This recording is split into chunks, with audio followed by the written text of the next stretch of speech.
दोस्तों, गेहूं की बुआई का समय लगभग नज़दीक आ चुका है। 15 अक्टूबर के बाद गेहूं की बुआई स्टार्ट हो जाती है, जो कि लास्ट दिसंबर तक चलती है।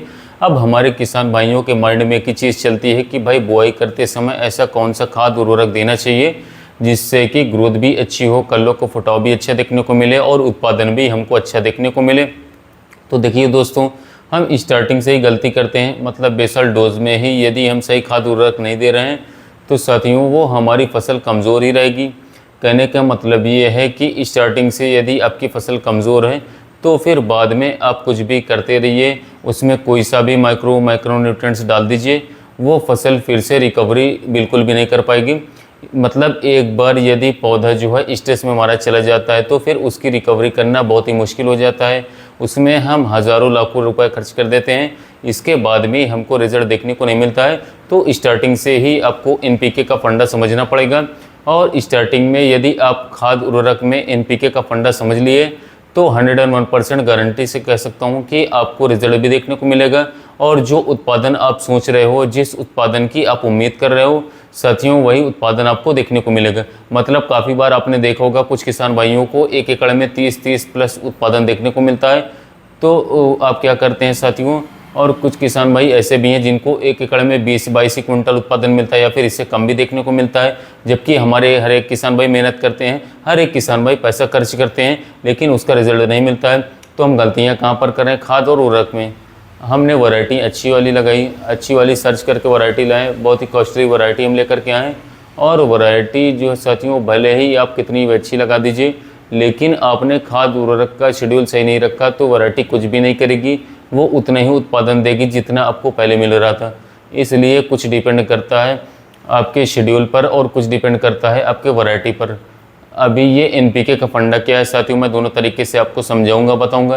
केमिकल में आपको बताऊंगा, इसके बाद ऑर्गेनिक रूप से भी आपको समझाऊंगा साथियों। जहां आपको बेनिफिट हो, जो आप कर सको, वो अपना लेना साथियों। और आपको दोनों तरीके से रिजल्ट भी बहुत ही बढ़िया देखने को मिलने वाले हैं। पहले हम बात करेंगे दोस्तों केमिकल्स में। देखिए दोस्तों, जैसे आमतौर पे नाइट्रोजन, फास्फोरस और पोटाश साथियों, इसके साथ साथ जिंक, ये 4 चीज़ें मेन होती है गेहूं की फसल में। इसके अलावा मैग्नीशियम ये भी दिया जाता है, लेकिन वो बाद वाले स्टेज पर। अभी बेसल डोज में सिर्फ और सिर्फ इन्हीं पर फोकस करना है आपको। अब नाइट्रोजन, फास्फोरस, पोटाश, जिंक, ये मैं केमिकल में बता रहा हूँ। इसके अलावा ऑर्गेनिक तरीके से साथियों आप घर में भी बना सकते हो, ऐसा खाद भी मैं आपको बताऊँगा। घर पे बनाने के लिए दोस्तों आपको सिर्फ और सिर्फ थोड़ी मेहनत चाहिए और कुछ भी नहीं चाहिए। खर्च आपका जो है जीरो होगा, एक भी रुपया नहीं होगा, सिर्फ और सिर्फ मेहनत और दिमाग लगेगा। बाकी जीरो खर्च में आप मुनाफा जो है भरपूर कमा सकते हो गेहूं की खेती में। इस टेक्निकल से पहले हम केमिकल की बात करते हैं। नाइट्रोजन, हमारे बहुत सारे किसान भाई नाइट्रोजन में बहुत ज़्यादा गलतियाँ कर देते हैं। अब ये गलतियाँ कहाँ पर करते हैं? कुछ किसान भाई ऐसे हैं जो नाइट्रोजन बहुत ज़्यादा एक्सेस मात्रा में दे देते हैं। 3 बार नाइट्रोजन दी जाती है गेहूं की फसल में। पहला बेसल डोज में, दूसरा पहली सिंचाई में, जब सियारा स्टेज पर हमारी गेहूं की फसल रहती है, जिसको क्राउन रूट इनिटेशन स्टेज बोला जाता है, जब हम पहला पानी निकालते हैं। और ये स्टेज साथियों 21 दिन में आती है। तब भी आ जाती दूसरी 40 से 42 दिन में हम जब दूसरा पानी हमारी गेहूं की फसल में लगाते हैं साथियों, तब नाइट्रोजन दी जाती है। अब हमारे किसान भाई कैसे गलती करते हैं? कुछ किसान भाई ऐसे हैं जो बेसल डोज में लगभग 150 किलोग्राम नाइट्रोजन पूरी की पूरी साथियों मात्रा बेसल डोज में दे देते हैं। कुछ किसान भाई ऐसे हैं जो तीसरा और चौथा पानी, जब भी पानी लगा रहे हैं, उसमें नाइट्रोजन दे रहे हैं। अब बार बार नाइट्रोजन दोगे साथियों तो उसका रिजल्ट हमको ये देखने को मिलेगा कि आपकी फसल तो ग्रोथ कर लेगी, लेकिन फसल बहुत ही कमज़ोर रहेगी। और कमज़ोर रहने की कंडीशन में थोड़ी बहुत हवा चल जाती है तो साथियों वो आपकी फसल आड़ी हो सकती है, और गिर गई यदि तो उसमें 0 साइज़ का दाना देखने को मिलेगा, जो कि साथियों आपका सीधा से सीधा उत्पादन गिरा देगा। नाइट्रोजन आपको साथियों 150 किलोग्राम देना होगा पर हेक्टेयर के हिसाब से, जो कि 50 किलोग्राम आपको बेसल डोज में देना होगा, 50 किलोग्राम आपको साथियों पहले पानी पर देना होगा, 50 किलोग्राम आपको दूसरे पानी पर देना होगा। ये है नाइट्रोजन का फंडा। अब ये नाइट्रोजन करती क्या है साथियों हमारी फसल में? भाई हम तो दे तो रहे हैं नाइट्रोजन, लेकिन इसके काम तो बताओ हमें। देखिए दोस्तों, पहला काम तो इसका ग्रोथ बनाना है। ये तो हमको पता ही है कि रुकी हुई ग्रोथ जो है नाइट्रोजन आसानी से बढ़ा देता है। अब दूसरा काम साथियों, नाइट्रोजन और जिंक ये दोनों मिलकर के करते क्या है? ग्रोथ भी बढ़ा देते हैं। इसके साथ साथ आप जो कल्ले का फुटाव देखते हो ना साथियों अपने गेहूं की फसल में, जो सर्च करते हो कि कल्ले कैसे बढ़ाएं, फुटाव कैसे बढ़ाएं, वो फुटाव का जो है नाइट्रोजन और जिंक बढ़ाता है। ये दोनों मिलकर के साथियों कल्लों का फुटाव भी बढ़ा लेते हैं। मतलब साथियों ये आप यदि अपने गेहूं की फसल में चाहते हो कि भाई हमारी फसल में ज़्यादा से ज़्यादा कल्ले देखने को मिले, ज़्यादा से ज़्यादा फुटाव हो, ज़्यादा से ज़्यादा ग्रोथ देखने को मिले, तो उसके लिए नाइट्रोजन और जिंक पे आपको फोकस ज़रूर करना पड़ेगा दोस्तों।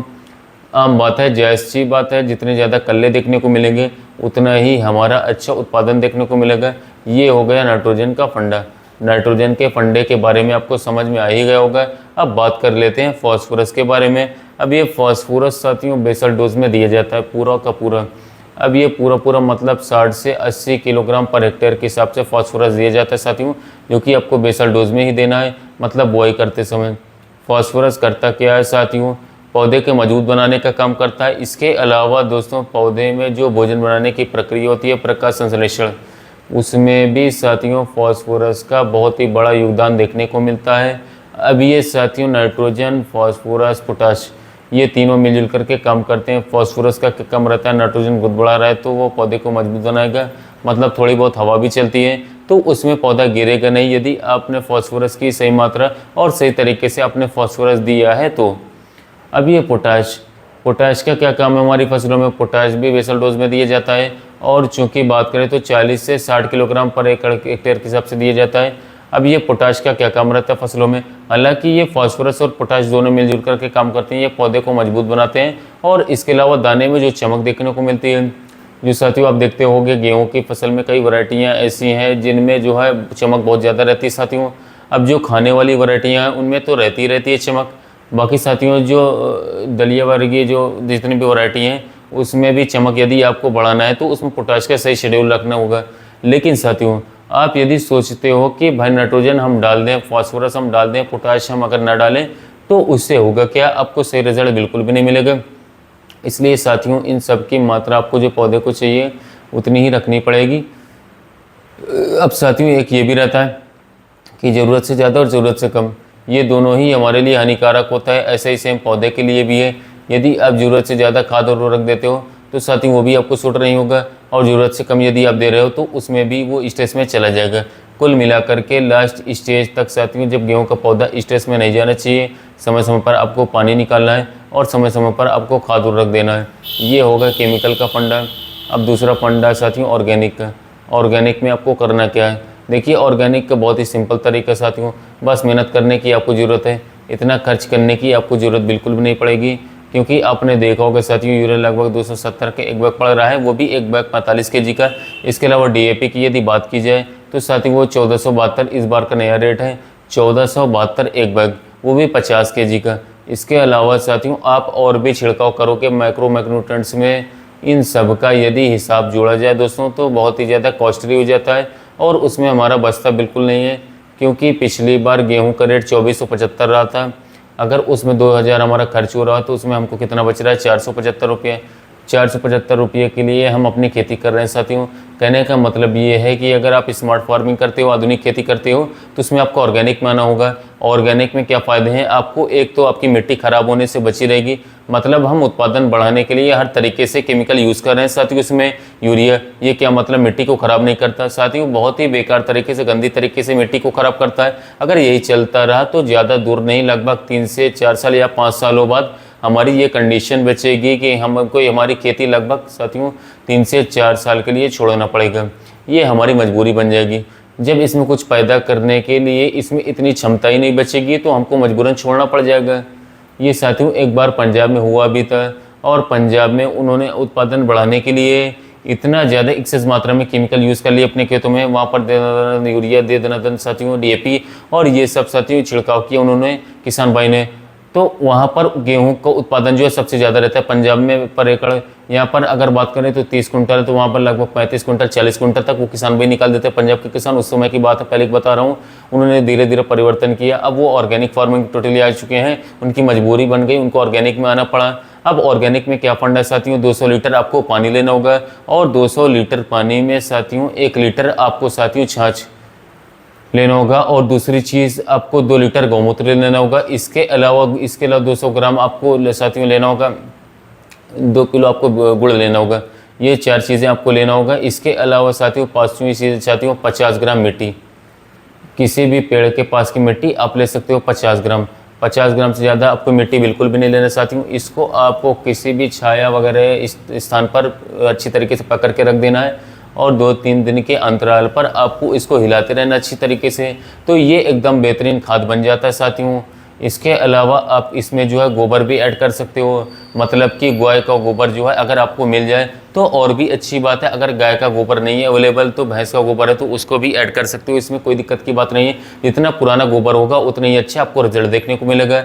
देखिए साथियों, इसमें भी एक फंडा है कि जैसे कि आप 2 लीटर गाय का गोमूत्र यूज़ कर रहे हो तो 2 किलो आप गाय का गोबर भी लेना साथियों।